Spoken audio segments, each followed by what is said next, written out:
Welcome to the intersection of technology, cybersecurity, and society.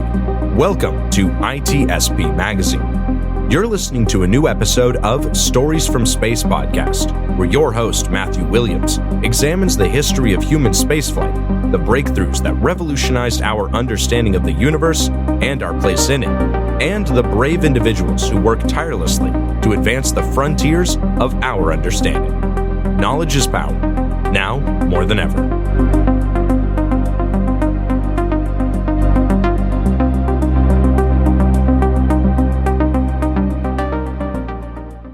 The authors acknowledge that this podcast was recorded on the traditional, unceded lands of the Lekwungen peoples. Hello, and welcome back to Stories from Space.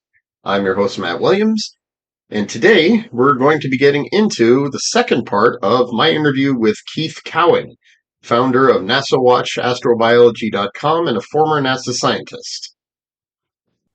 Prior to Trump's inauguration and the current chaos that followed, I was wondering this myself, right? Could China make it to the moon ahead of NASA, which was big talk because of, Artemis 2 has been delayed again. And I was still putting money down on NASA, thinking that, no, they're ahead of China in terms of what they need to finish developing in order to get there, even though the nature of the Artemis program seemed also very chaotic. Yes, now not so sure. In fact, the Lunar Gateway, originally, as part of Artemis, what they decided to do was they're going to launch that. SpaceX is going to launch that, the core elements. That was supposed to happen last year, and there's been a delay in that, and I'm assuming it's due to a delay in the development of the core elements. Yes. Okay. Yes. Well, not only that, but I think also there was something, I think they were pacing this based on when the other stuff needed to be ready. And if Orion was delayed, then why would you want to put that thing? Because things have a lifespan, and once it's up there, they got to operate it, and so on and so forth. I'll tell you, I've been on CGTN a lot. I mean, they don't pay me. I go on because they're interesting, and they never edit me, and all that. And they ask me these questions, and, they have a space program that's proceeding apace, very strategically, logically. If you look at, Chang'e 5 and 6, the landing stages, and you look at their ideas for lunar landers, I mean, just get into PowerPoint and enlarge by 110%, and you got the lander. So they're thinking very strategically. Each thing builds on the next. And now they just put something out the other day, further and further, they're naming the things and so forth. And they're proceeding as if this is going to happen, because it probably is. And this may be sort of I don't know if there's a Chinese parable equivalent, but of the rabbit and the hare, the tortoise and the hare, they're still at the pace that they were going at before we keep monkeying with our own. And so we could conceivably have gotten there sooner, but we keep changing our mind. And they're like, okay, well, we're going ahead.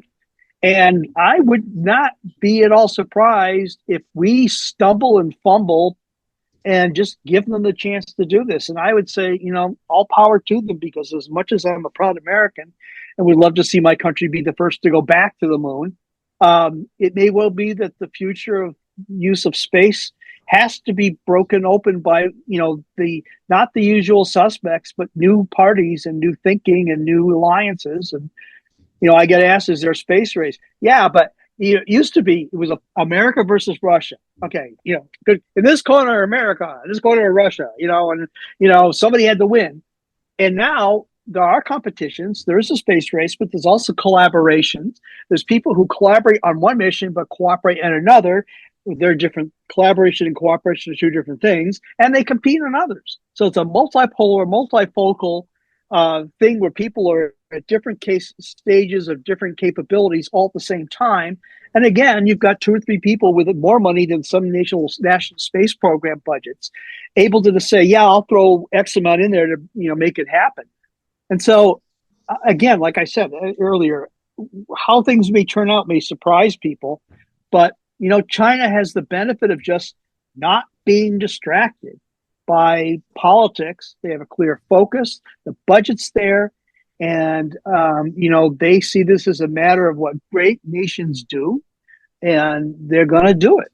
And there's no way we can stop them. And if we land before them, they'll just land after us and say, "Yeah, well, we did it too, and we did it for 10% of what it cost you." Or, "Oh, by the way, we're going to do it again tomorrow." You take 2 years between missions. Mm-hmm. I'm getting a bit of a deja vu moment here from watching For All Mankind. Oh And yeah, yes, absolutely, just thinking, yes, absolutely. the lovely little one-upmanship that was going on throughout the series. And yes, I mean, vintage space age kind of concerns there, and what if they came true? And yes, so one other question I have, in terms of the Starship, in terms of its orbital refueling, I've had a hard time finding accurate information on how that's coming there, because I remember years back it was a bit of a contentious issue. Musk had said that they'll only need a few refueling runs there in order to get to the moon and take off again. But independent study was saying, no, they're going to need a lot more than that if they want to do the whole translunar injection and land on the surface and blast off again. And then at some point, my understanding had been, so they're going to send up tankers to rendezvous with the Starship in orbit and just transfer fuel aboard. But now they're planning on putting a depot up there that tankers will service, so that the Starship can just dock with that and take fuel on. And but the artist renderings, they looked exactly like two starships just coming together. Yeah. And I thought, yes. And I thought, so what do we know about this? Exactly how many times do you have to refuel a Starship to get out of Earth orbit? And yes, is this something that is going to be a cost overrun for NASA, given the fact that they've paid SpaceX to make the landing happen for them? Well, they claim that they've done the fuel transfer test. I don't know what that means. If they just had two tanks inside of a Starship and they pushed a button and I don't know. They say they've done it, but it's one thing to take two things like this and I add this to that. No, I mean, we're talking about vast amounts of fuel, cryogenic fuel, between two spacecraft that have just docked or holding each other together in some sort of embrace or berthing or docking, and then doing it again and again and again. And do you have to modify anything to prevent the boil off and all these other things? And what world are we looking at? Are we looking at this in a world where there's no gateway? Are we looking at this in a world where the crew who's going to go to the moon fly up somehow their way? I assume they're not looking to put the stuff at an inclination of 51.6. Ideally, personally, I would have used the space station for this sort of thing, but that's that's another universe that we're not in. But then we're going to build a propellant depot out near the moon. Well, all right, so we're not going to build gateway. We're going to build a propellant depot. Is that just going to be a tank, or is there going to be a place to live up there? Is this just gateway 2.0 or 1.7? And then how many times do I have to fill this?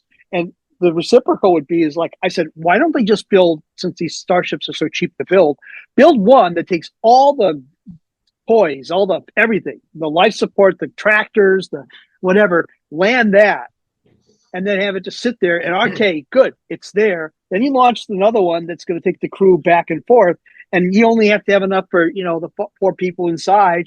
And it's the fueling would be different and so forth. And if the thing crashed, all right, well, I won't send the people to the moon with nothing to do.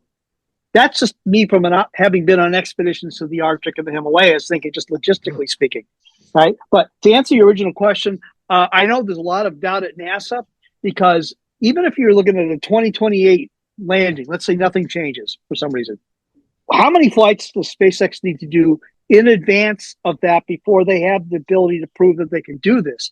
Do they actually have to launch the propellant depot and fill it up and then actually send a Starship out there and dock with it? Or do they have to show that capability in Earth orbit? How many flights do they have to do, and what cadence to launch them before NASA says, okay, we're confident that you will have all the goodies up there so that we can go? And you're going to do this by, let's say, December 31st, 2028, or whatever the moon's phases are, or whatever. All right. I just really see that as a challenge, given all the other problems that they're being faced with right now. Because, oh, by the way, we're going to fire all these people. You know, yeah, forgot about that. You know, so I have a lot of suspicion. Do I think it's impossible? No. Do I think it's possible? No, I don't either. I have a lot of doubts about. We have heaved complexity into this wherever possible. It comes from the fact that Mike Griffin designed Orion so heavy that it couldn't be launched in an Apollo style with a lander, and then he committed to this and that, and you know, was the SLS the best way to do that? Well, I mean, the guys over at NASA Spaceflight would say, yeah, it was the Jupiter or whatever. You know, where did this come from? Well, it came from the Congress saying you're going to build your launcher, build out of shuttle parts. So it's like, okay, all right, we have now put as much complexity and whatnot in there. And, you know, on top of that, you know, you're using shuttle engines. That's great. They're fine. But only NASA would spend a couple $1 billion to make those engines reusable and spend another $1 billion or $2 billion to make them disposable. Only NASA would do that. After they went through the whole J2 thing and qualified them and said, well, we are not going to use them. It's just, they have thrown every possible bottleneck and limiting factor possible into this, and add in the funding difficulties and the hemming and hawing about moon or moon Mars or Mars then moon or moon. And oh, by the way, there was an asteroid retrieval in the middle of this too, if you recall. We were going to go get an asteroid. Yeah. I forgot about that. I don't know why, but then we weren't going to get it. We're going to get a boulder. Well, technically it's an asteroid, but we would, you know, okay. I mean, it's a pre-meteorite. Yeah. So if I understand what you're saying here, it's that, well, yeah, the mission architecture has evolved a lot since, 2005. I mean, that not in a good way. Not in a good way. Yeah. And yes, it's changed many times. Was there any point where you felt like, okay, this current architecture here sounds okay, sounds like good enough? Well, actually, you know, I was sitting 20 or 30 feet away from Bush when he made at NASA headquarters when he made the speech. And okay, I was across the street 15, 20 years before when his father at Air and Space made another pitch. And so right off the bat, it's like, okay, and that fell flat. But before it fell flat, they pretty much had rockets doing things like, you know, we're going to launch one with this, one with that, and then we'll go to the moon. And the initial ideas that were coming forth from the vision for space exploration, Sean O'Keefe and Craig Steidel and whatnot had let 1,000 flowers bloom, spiraled. They just came up with, let's have every idea out there. And they came up with these and they said, well, this is going to be a problem. That's going to be a problem. We haven't done this in a long time. So maybe, you know, so there's a lot of realism in there. And they were baking it down to a couple of decisions. Then O'Keefe left. Bush 2 happened, in Iraq too, by the way. And Mike Griffin came in and did the proverbial pull the envelope out, drew a picture and says, we're going to do this. And, you know, we ended up with a architecture that might have found a better solution, replaced with one that involved the Ares 1X, you know, and immediately they found out that all their rockets would shake everything to pieces because Mike Griffin drew them on that, you know, that envelope or napkin in a restaurant.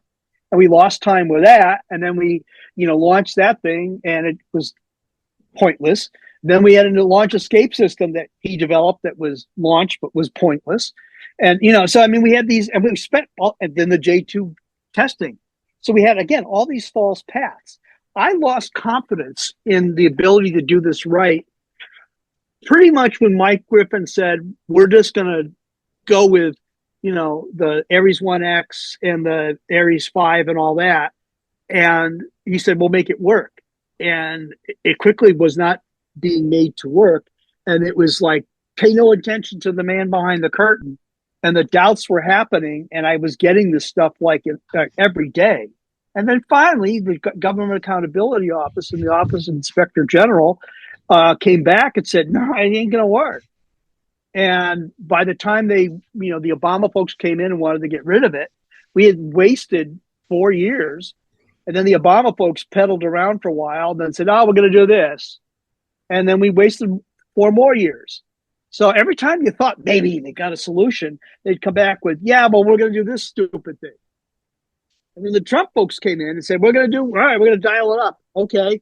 Well, did they change anything? No.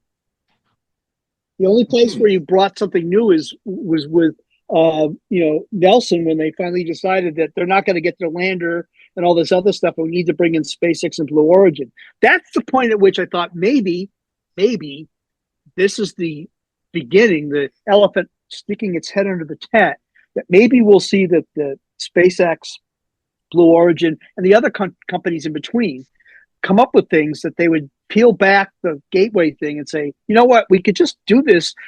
We could build 5 or 10 of these spaceships, starships, blow them up, and still have money left over to do it all over again, as compared to the multi-billions you need for every single launch. So I started to feel a little more confident when that was happening, but here we are now where we're really facing a big, big decision.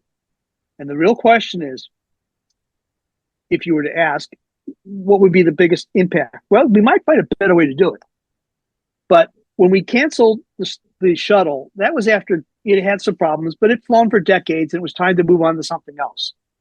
We walked away from Apollo because we did it. Yay, we won.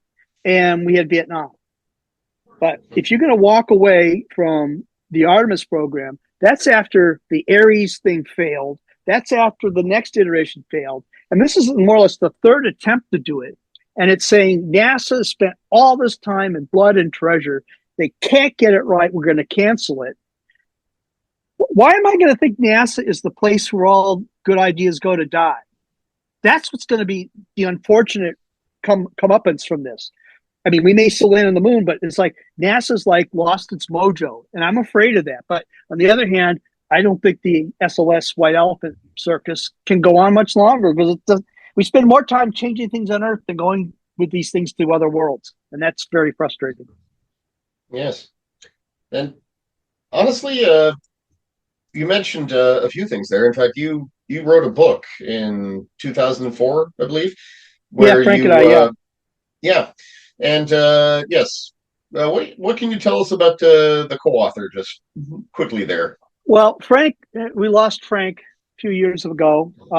He had it was a long story. He had diabetes, and he was unconscious for a few days, and he was found in his apartment, and we got him back to health and so forth. But he was never the same after that. He had a couple of strokes and so forth, and all of us in the space community were able to figure a way to get his ashes on board a Falcon flight. So he is the first space journalist to be interred in space.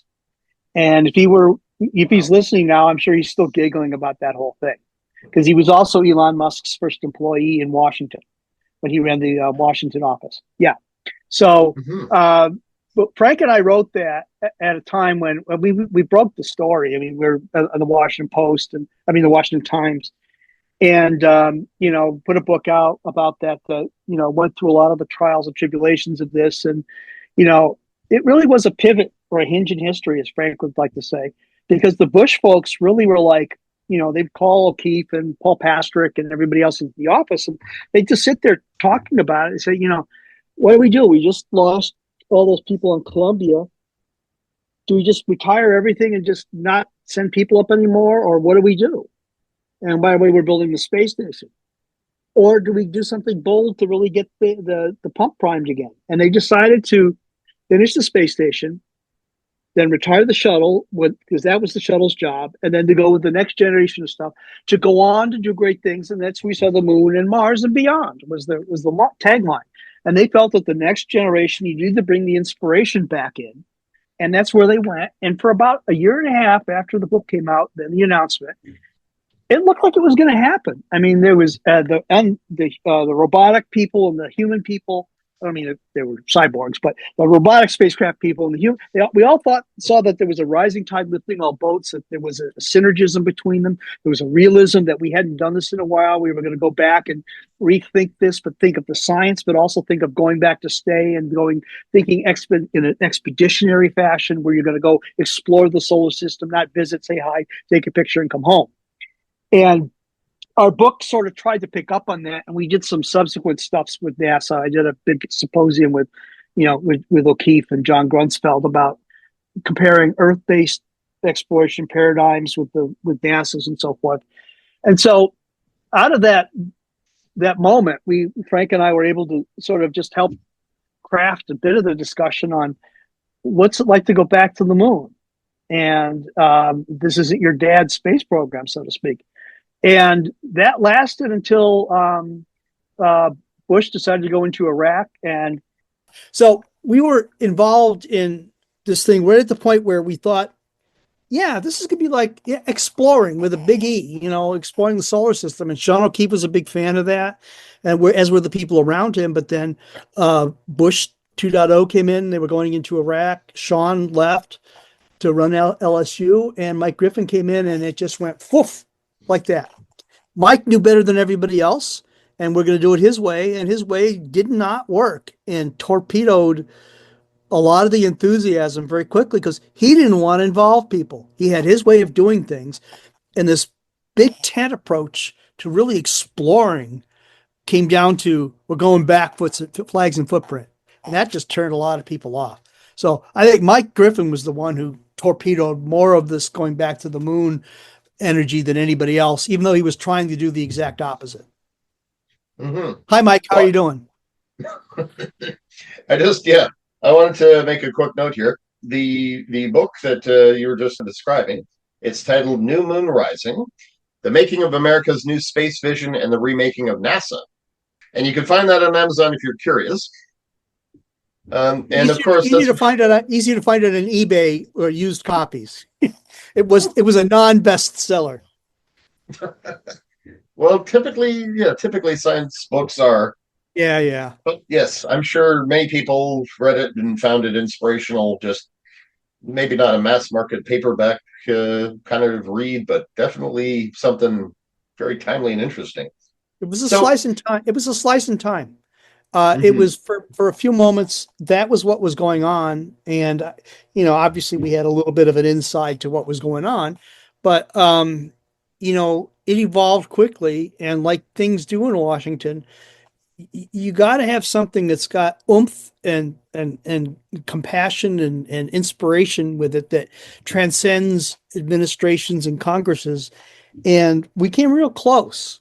And then it just went away, and it sort of came back under Jim Bridenstine, where actually I can claim this. You see the phrase "the Artemis generation." Well, I kept saying he and I used to talk, and I kept saying that on the phone to him. I kept saying, "Well, I'm the Apollo generation. This is the," and he finally said, "Keith keeps saying this. It sounds good." So that I came up with the phrase. And then he was running with that. I mean, and I supported him. I'm a lifelong Democrat, and I took a lot of crap from people pushing for Jim to be nominated because I had talked to him, and this guy got it. He really got it. And he was working again to try and bring back one of the first people he met before he was confirmed was Sean O'Keefe. And they were talking about how to just bring this so that everybody felt that they were participating in this. It wasn't just the geeks, but it was everybody. And then that just hit a stone wall again. So here we are now. Then Bolden came in, and he tried, and Nelson, and he tried, and now Isaacman. And I'm just hoping that his young energy and his enthusiasm and his willingness to, he flew these missions and he raised money for St. Jude's. I love that, but it was like totally not what you would expect the space guys to do. It would be like for some space museum or something. No, he went and said, I got this excitement from one venue. I'm going to cross pollinate to another. So I'm hoping you didn't ask this question. This is what that this is what will pop into his head, into his speeches and whatnot. When he's finally there, when he doesn't know anything yet about what he's going to do, he's going to say, well, here's my gut feeling. Space is for everybody, blah, blah, blah, blah, blah. Absent that, we'll just go down. We'll just be on the same road again to great ideas. And after a year or so, there'll be a midterm election, and all the budgets will go the wrong way, and that'll be it again. And I'll be 90 before we ever do anything. Well, yeah, budgets are a big issue here too. Just looking at the spreadsheets, or what the condensed version that you can see on Wikipedia, is that NASA's funding has been, well, since the Apollo era, it has been in the vicinity of low single digits percentage wise Yeah. of annual spending. And it has sunk to, I think it's been more than a decade now, 0.5%, sort of hovered, and it's dropping even further just in the last few years. So, bottom line, I feel like, in addition to more funding, what NASA does need to do is, maybe part of the problem has been just continuation, right? It's like, well, we've already sunk all this money into this idea, so we want to see it through. It's been too expensive to abandon at this point. And, well, it's comparable in a way to the James Webb Space Telescope there. It had lots of delays, lots of cost overruns, but something good did come of it. Yeah. Are you hoping that, is there any faith that something similarly good could come from all this and all this time and Yeah. waste? And the web was interesting because now I'm like my other website, and actually I'm supposed to be retired now, writing a book on astrobiology and expeditions to other worlds, and no politics. No politics. It's all about exploration and stuff, because that's been my hobby the past 20 years, is going to weird places for science. And the web turned into this amazing machine, and every day I'm posting stuff of, the astrochemistry of this interstellar space and what we're finding in atmospheres of planets. And it's like every day I'm seeing a paper, and it's a potpourri of just wow for me. And there's a lot of follow-on missions that will build on this data. So, we went from one or two exoplanets to thousands, and now it's like I can't even keep track of them anymore. And there's a database that's updated weekly. And so on one hand, yeah, web costs too much, but it's like Hubble. We will look back and say it was worth it. It was horrible in the process of getting it to get up there. And we came up with a really weird design, but it's working, it's working, it's working. The next, I think, problem, we have Europa Clipper going to Europa, along with the ESA JUICE mission, which is going to go to Ganymede and Jupiter, and both of them will be doing tag team studies of Jovian space and a lot of astrobiology. They're on their way, so they can't be canceled. They're on their way. Newton is not going to make them come back to Earth. But the next big one is the Mars sample return, which is another example of ballooning costs. It's at the point now where they're talking about the samples that were going to come back in the mid 2030s, when we were looking to supposedly land people on the moon and on the Mars. And the whole idea was you go get samples from Mars, you bring it back, we study it, we say, is there life there or not? And then you base your human exploration based on that. Well, at the pace they were going, the astronauts would be there to pick up the samples that would have to have been brought home for them to be there in the first place. It just was a total mismatch in priorities and scheduling. And so now they're relooking at the whole Mars sample return thing, and it's many billions of dollars. Is there a simple, it's sort of a paradigm like the Artemis program. Should it be done? Yeah. I would do it differently. I would send multiple little probes there with all this amazing technology we have to get some of the answers, but they've decided to go bring rocks and bring them back. They're coming up with some simpler ways to do that. And if they can do that and shave billions off of that, then I have some hope that we finally found a way to say NASA does great things, but it doesn't have all the answers. And a lot of these companies were spawned by NASA people who said, I know how to do this. I can't do it here. I'm going to go start a company. And that there's answers in these companies. And it maybe Mars sample return is the place where we finally find a way to take a $7 billion program and make it a $2 billion program. All right. That's progress, believe it or not, making something cost billions fewer, but still billions. And that maybe that's where the future lies, because, if this thing goes and brings samples back and we see evidence that there is or was life on Mars, to me, I could die a happy man. That's the thing I want to see in my life, is that life happens somewhere else. That's all I want. I don't care what they look like, what unicellular antennas or whatever. And hopefully that will be, that some of the other things that we're talking about doing with small sats and so forth. But, it takes leadership to make some of those hard decisions because Isaacman may have to say, you know what? We're not going to do the Mars sample return the way we're going to do it at NASA. I'm canceling that. But we're going to do Mars sample return. And he may come up with scenarios where two companies do it. I mean, it's just cheaper with greater risk. I don't know. I mean, that's what I would advise him to do. And I would also advise him for ways to do some of the sample testing on Mars. Because you have capabilities now where there are laboratories the size of my iPhone. You literally put a sample in it, you plug it in, and it will sequence something. Now that's Earth life. You have to know what you're sequencing, but there are ways to start looking at the chemicals there. But it requires a change in thinking where all the smarts may not be on Earth, that a droid can go do that. And the first mission to Mars may be one that orbits. It doesn't land. And you're controlling all those rovers down there. That, to me, I mean, I'd like to see people walking onto Mars, but it might be that I think the Planetary Society had that idea, that you have it in orbit with some communication satellites and you have low latency telerobotics and whatnot. And you're just doing all that stuff in space with the droids on the ground. And as that progresses, you make your decisions based on whether you're going to bring people, and you already got a base in orbit. But that runs against the paradigm with NASA, where land on Mars, footprints on Mars. And you got to have somebody who's going to make a decision that we're going to break with these traditions. And I'm hoping that, Isaacman either is the guy or is going to hire the people to do it. Well, I join you in that. Hopefully some good can come of all this. Yeah. And in fact, yes, in fact, what I'd really like to do, we're unfortunately short on time here. Yes, I'd like to invite you back whenever possible to talk on the subject of astrobiology, because as my listeners have been apprised, or they may probably already know, astrobiology.com, that's you, and you have an extensive background in that. It's what you're classically trained in, as I understand. You're a biologist by background. That's what the diplomas say. That's what my parents thought I was going to school for. Yeah. Mm-hmm. Yes. Yeah, it's funny how life works out, huh? Yeah. Today we definitely focused on politics and history thereof. But yeah, I really want to make time for just that and your travels, your work in the high Arctic or Antarctica too.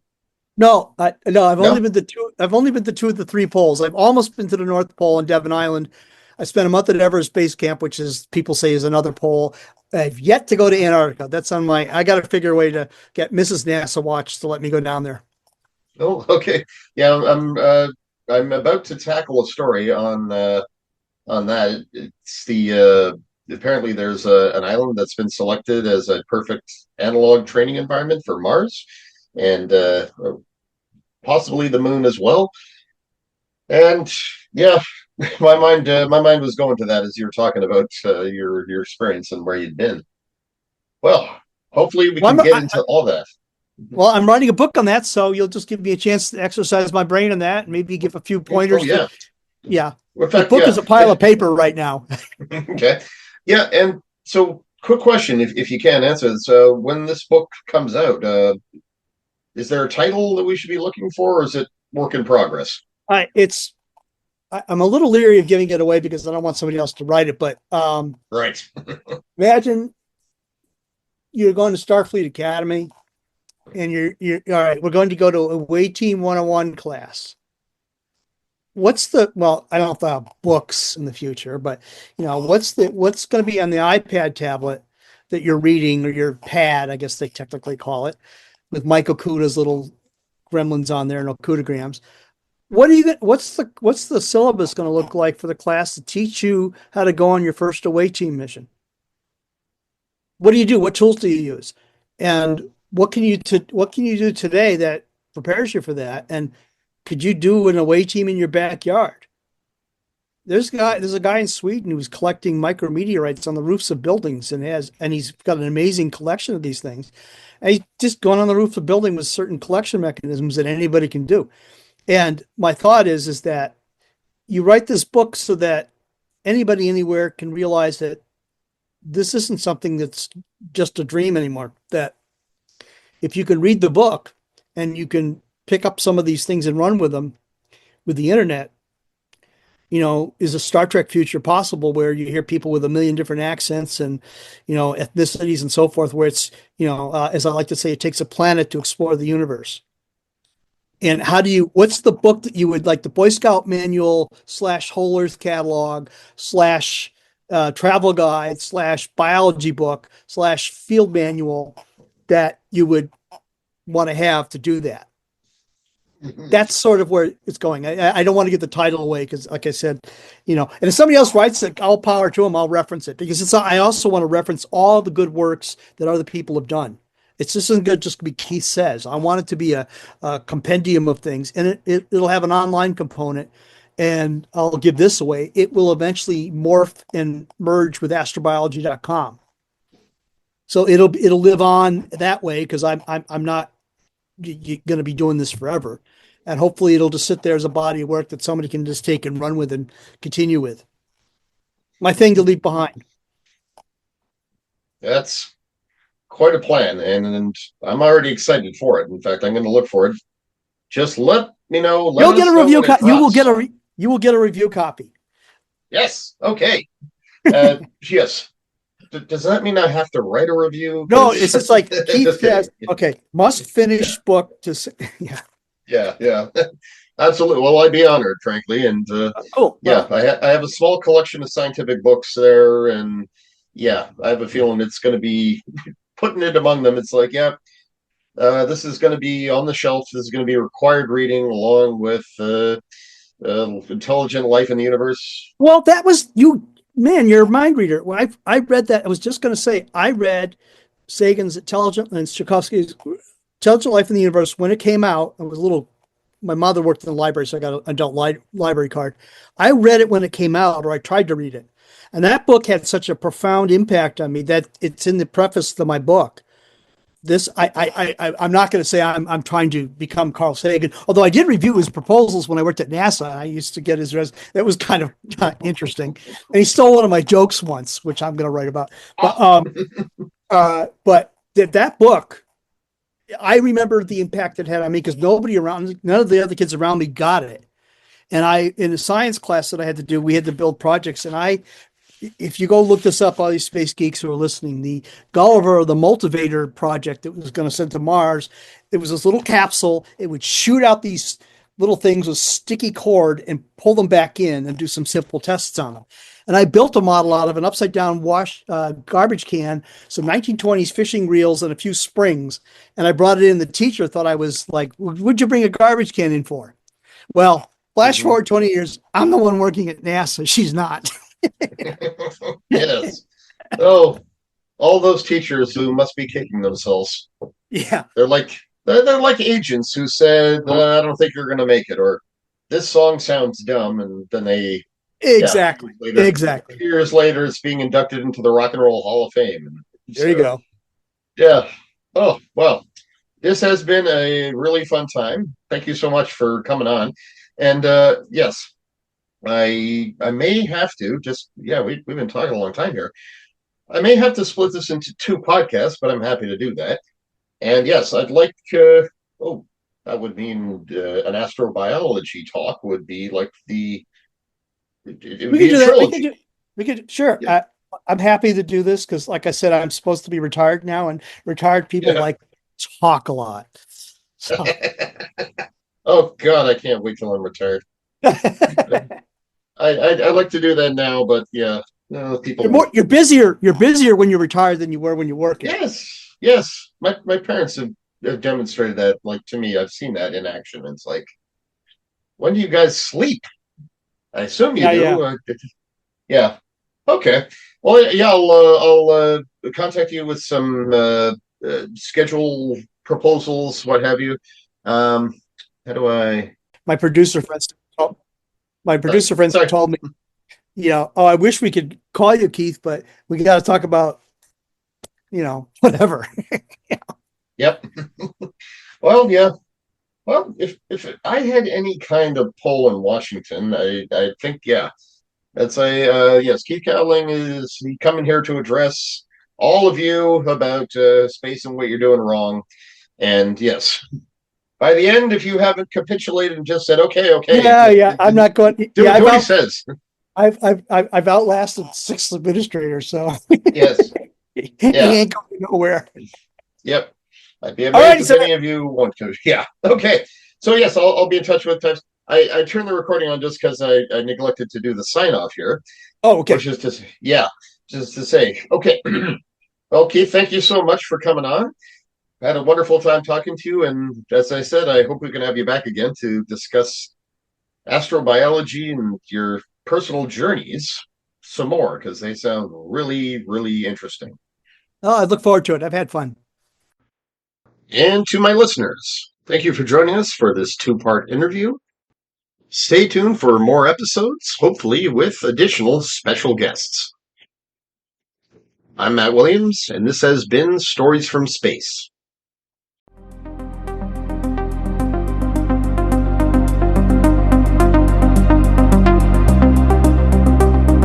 We hope you enjoyed this episode of Stories from Space podcast with Matthew Williams. If you learned something new and this podcast made you think, then share itspmagazine.com with your friends, family, and colleagues. If you represent a company and wish to associate your brand with our conversations, sponsor one or more of our podcast channels. We hope you will come back for more stories and follow us on our journey. You can always find us at the intersection of technology, cybersecurity, and society.